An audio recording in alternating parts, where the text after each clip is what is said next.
சென்னையில் பலத்த எதிர்பார்ப்புகளுக்கிடையே Chennai formula 4 car பந்தயம் தொடங்கியிருக்கிறது. பலரும் ஆர்வத்துடன் அந்த பந்தயத்தை கண்டு வருகின்றனர். தமிழகம் மட்டுமல்லாது இந்தியா முழுவதும் பெரும் எதிர்பார்ப்பை ஏற்படுத்தியுள்ள ஃபார்முலா 4 சென்னை இன்று மற்றும் நாளை சென்னையில் அண்ணா சாலையில் நடைபெறுகிறது.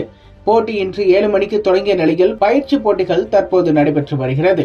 இந்த கார் பந்தயத்திற்காக தீவுத்திடலில் தொடங்கி பிளாக் ஸ்டாப் ரோடு, அண்ணா சாலை வழியாக மீண்டும் தீவுத்திடல் வரை கார் ரேஸ் டிராக் அமைக்கப்பட்டு தடுப்புகள், டயர்கள், வழிகாட்டும் அமைப்புகள் உள்ளிட்டவை அமைக்கப்பட்டுள்ளன.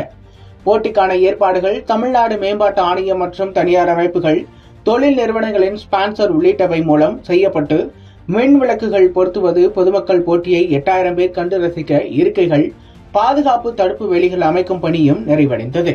இதையடுத்து கார் பந்தயத்தில் கலந்து கொள்ளும் வீரர்கள் பயிற்சியில் ஈடுபட்டு வந்தனர். இந்நிலையில் கொடிமர சாலை, அண்ணா சாலை, சுவாமி சிவானந்தா சாலை, நேப்பியர் பாலம் என 3 கிலோமீட்டர் தீவுத்திடலை சுற்றியுள்ள பகுதிகளில்தான் இந்த பந்தயமானது நடக்கிறது.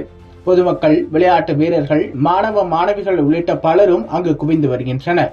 இந்நிலையில் ஃபார்முலா 4 கார் ரேஸ் பந்தயத்தை தமிழக இளைஞர் நலன் மற்றும் விளையாட்டுத்துறை அமைச்சர் உதயநிதி ஸ்டாலின் தொடங்கி வைத்தார். தொடர்ந்து வரிசையாக அணிவகுத்து நின்ற கார்கள் மின்னல் வேகத்தில் சீறி பாய சாலையோரங்களில் போட்டிகளை காண வந்த பார்வையாளர்கள் உற்சாகமாக கையசைத்து வீரர் வீராங்கனைகளை உற்சாகப்படுத்தினர்.